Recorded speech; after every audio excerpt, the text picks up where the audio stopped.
Hei, kau dapat berapa A? Weh, semua A doh. 5 A? Ish, tak jadi ni. Saladun, kau dapat straight A buat apa? Aku dapat 5 A je. Tapi ayahku dah janji nak bawa aku buka puasa dekat hotel mahal. Lamia, tak baik dah cakap macam tu. Alah, orang miskin mana faham benda mahal. Tak apa Saladun. Yang penting kau dah buat sahabat baik. Tak apalah, aku cuma nak mak aku bangga dengan aku je. Mak mesti bangga kan? Assalamualaikum.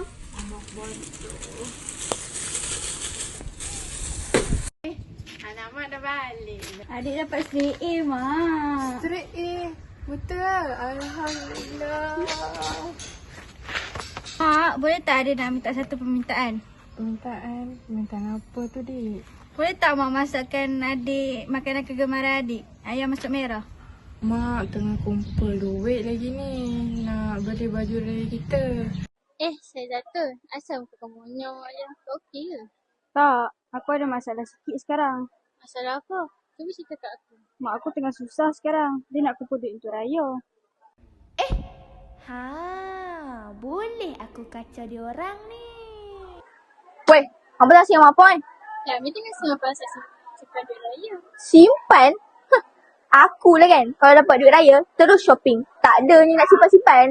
Aku simpan sebab nak tolong mak aku je. Oh, betul lah. Miskin kan?